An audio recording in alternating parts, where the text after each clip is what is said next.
This is Prestige's new F4. This is an interesting boat. It's a good looking boat too, actually. When you look at it from here, you can see they've got quite a lot of design into it, particularly with these window lines and the nice finish they've got on this little area here. We'll see that a bit better when we go on board, actually. But yeah, they've done a nice job with this one. And the layout as well is very different to what Prestige has done before, and it's quite intelligent. So I'll take you on board, give you guys a full tour, and we will of course go into every area on this one. Show you what it's all about. So we're going to step on via this passerelle. Let's drop my shoes in there a moment. There we go. This extends out of what they call a letterbox passerelle. So it looks like a little letterbox here that it comes out of for stern to boarding. And then straight away you're seeing some interesting thinking. So for example, rather than having the seat going across the back, they've put the two seats here, and the idea is that when you're dining here, you've got much more of a view out across the water. We'll go and look at all of this, the platform and this area and around the decks and so forth and up onto the Flybridge. But I want to take you inside first of all, because that, I think, is where this gets particularly interesting. Now, it is a galley aft layout. Prestige are always very much into their galley aft layouts, but they've changed the shape of it. So this now runs down through here rather than being sort of more across here. And the idea of this is that when you're cooking or washing up, whatever you're doing, you're looking out across the water. It's just a much nicer environment. There's a lift window, of course, as you've probably noticed already, to open this area out, and the door then just opens as a conventional door just here. But yeah, I think that works well. There's a oven obviously in the hob, but also then a pretty decent sized fridge over here. And the freezer compartment, of course, is above it. And then this is storage. I won't open it all, but to give you an idea, big drawers down here. And areas like this. And so forth. Little electrical panel over here. Also things like the air conditioning controls are here as well. And then there's a side door here. Now you might wonder why they put it there next to the helm. The reason for that is because the deck, you can see it outside, moves up, so that wouldn't really work next to the helm. But it does mean you get perfectly good access straight round and out. But it also means you get really good through flow of air, because it's a nice big open section, that. Now one of the things I'm really noticing on this boat compared to earlier Prestiges is they're really trying to up their game in terms of the fit and the finish. So for example, you wouldn't have seen textured panels like this before, and you probably wouldn't have seen these chrome, stainless steel I should say, grills around here. You'd have the grills perhaps, but not the stainless finishing. So yeah, as you look around, there is areas where they're really trying to just gently raise the game a little bit. It's a height adjustable table. It also, of course, folds out, so you can make that twice the size for dining. And the TV on this one actually lives in here. And it just physically lifts up like that. Dead simple. So if you want to watch a bit of telly, that's the place to do it. And then the helm is over on this side. So what you've got here, what's the usual kind of stuff, the multifunction displays. We've got navigation at the minute. These are AIS targets. Look how many boats there are with AIS on here. Because it's the boat show, look at it.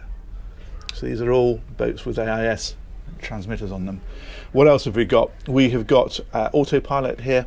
Another multifunction display is showing cameras at the minute, so it's showing the rear view out of the back of the boat, and then the usual trim tabs, bow thruster, VHF radio, engine controls of course. IPS on this one, so we've got an IPS joystick, and then the Volvo Penta engine instrumentation is just there.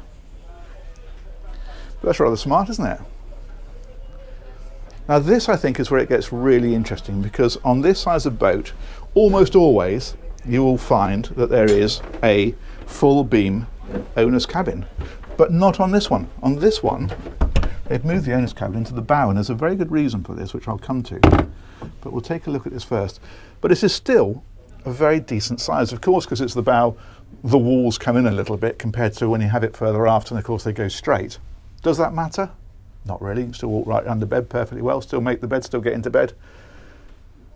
And you've got a really big footprint here, because back here, of course, it's back into the wider part of the boat. Nice little settee in here as well, AV equipment, of course, as I'm sure you've seen for yourself. But I think that's a decent cabin. Another thing that's changing with these is the lighting. Look at the way they're doing the lighting up around here and up through like this, all these LED squiggles. That's all dimmable as well, which is nice. There's a hatch overhead that's got some bed cushions on at the moment, but then there's more skylights on the side. And these, of course, all have got blinds that come across them. That's a bug screen actually, which is slightly pointless because it doesn't open, but it's because there's a blind that way, and I think they just come as a set, don't they? The ensuite for this one then is round here. The loo is there. We've got the twin sinks, which is nice in this size of boat. Don't often see that. And then the shower's down here. It's just one step down and into there because, you know, obviously the maximum headroom. The packaging on this actually is really very clever, where they've moved things around and snuck things into places, and it just means you get a massive footprint in here for the size of the boat. This does feel very generous. It's a generous ensuite, and it's a generous cabin here. That works, but the big bonus of putting this cabin up here is the fact that if we come on back, well, I'll stop and show you the day heads first of all, because that's in here. We're going to go past it. So that's like that, obviously, and the separate shower then is in through there, and the little mirror wave is just there. But this is the big news. Normally on a 49-foot Flybridge boat you'd expect to have 3 cabins, and that's exactly what you've got here. The difference is that these cabins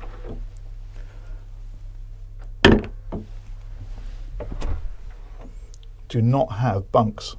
Pretty much all boats of this size, one of these cabins will have bunk beds in, and this doesn't. And it's because they position it right at the back in the widest part of the boat, which is where the owner's cabin traditionally used to be, and that's given the space for this. And I think that is very sensible. I think that really works. You still get a perfectly good owner's cabin, but these cabins are far better than they would otherwise have been. And in fact, you can see here how these are 2 separate beds, and that one moves across. You can see the track for it there. So if you want this as 2 singles, you can do. If you want a double, then you've got it. You've got hanging try again. You've got hanging wardrobe here and shelving next to it. I love these little twisted metal door handles as well. Excellent. So that is a nice cabin. You normally get cabin 2, that's very nice. Cabin 3, that's a bit compromised. Not here. Cabin 3, another proper side-by-side bedded cabin rather than bunks. Again with this cool lighting in it. And again, plenty of storage.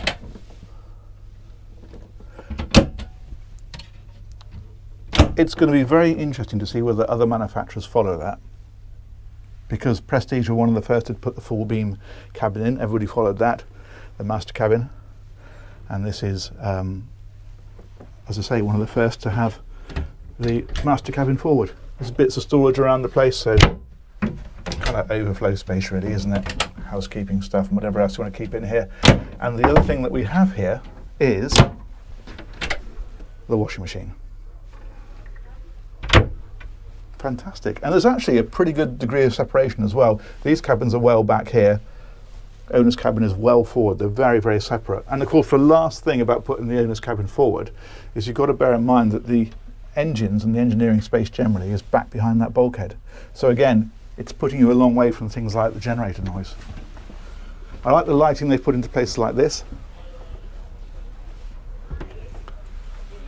And again, you're starting to see things like this sort of, I don't know, it's leather, but it's certainly a wrap around there rather than just the bare stainless.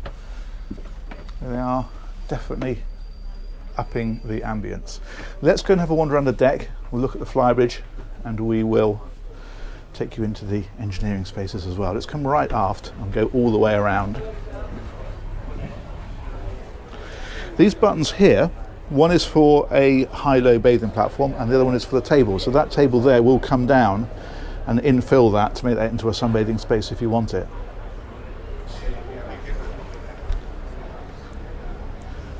This is what I was talking about on the pontoon, this sort of stuff. It just, again, making the boat just that little bit less functional, a bit more interesting.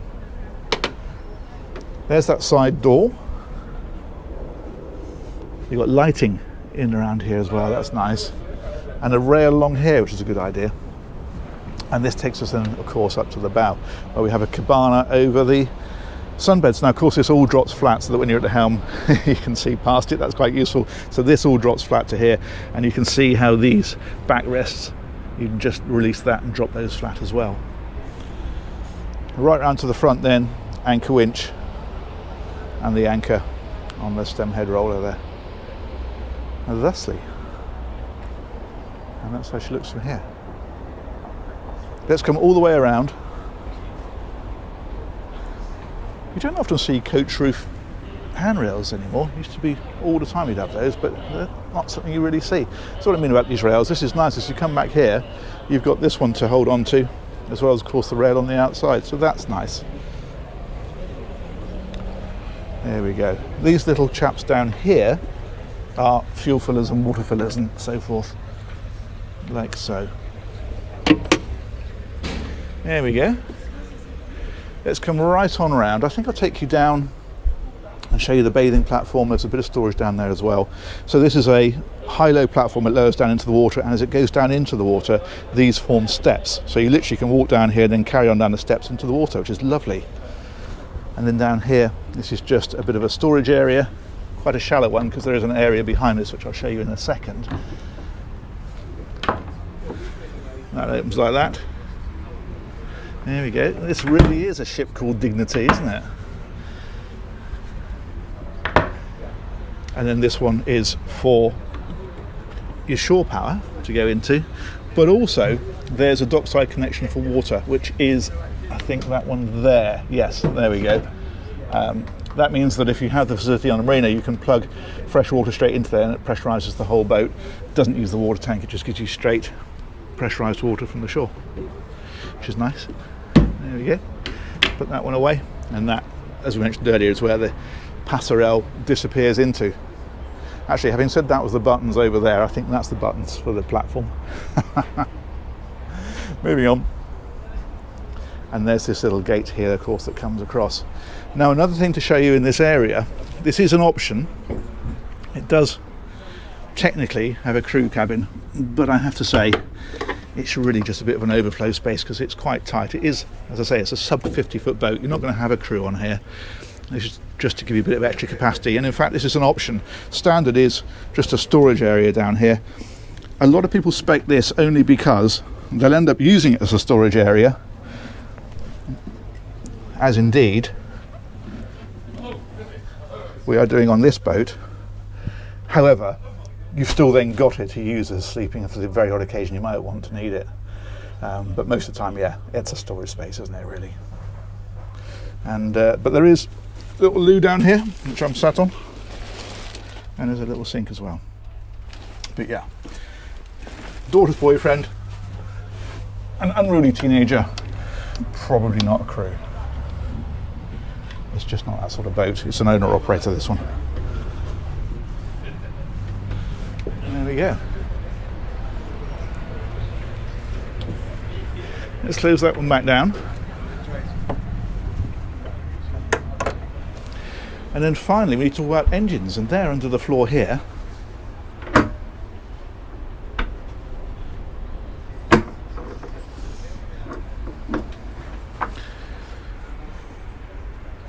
Like so. So generator is down here, of course. And then I need to come onto this side. This is a very useful handle here. Surprisingly often you go into engine rooms and there's nothing actually to hold on to, which is always slightly concerning when you're also holding a GoPro.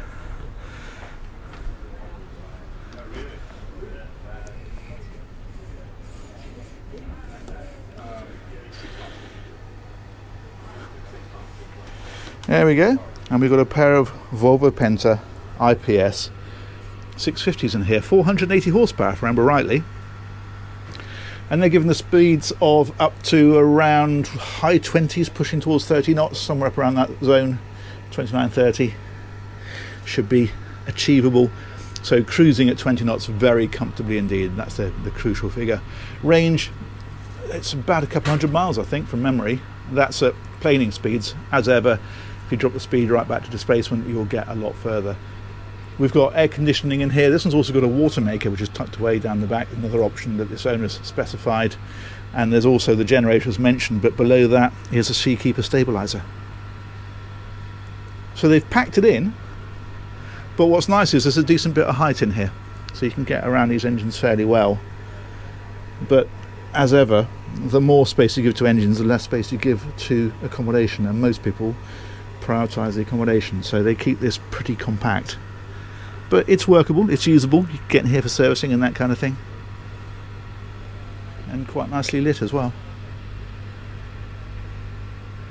Brilliant. Okay, let's come out of there. I like this little chap here. This is a auto light switch on. Look, when that closes, that goes off. It's a silly little thing, but honestly, you almost never get that. They normally just have a switch. You come down, you find the switch, press the switch, lights comes on. With this one, as you come down, they're already on. There we go. I'm easily pleased, aren't I? There's storage underneath these, by the way, so you can put a life raft underneath there. Oh, I'll tell you what we've not looked at. That's just reminded me, we've not looked at the flybridge. Fairly crucial point on a flybridge boat, isn't it? There we go. Let's shut that one back down. Do the longboat show. There we are. So we'll finish off up there. Now there is space in here. It's a storage, but it's enough room that you could put an ice maker in there if you wanted to, which is why they put the grill at the bottom for a bit of ventilation as they require. But it's nice with that all open through, isn't it? Good. Up the steps then. Something's bleeping. Let's see if we can kill that first of all. AIS alarm. Oh, man overboard. I think we would have noticed that. Okay, thank you very much. It's all right, we're going to sacrifice him. Don't worry, don't bother yourself. A multifunction display, obviously.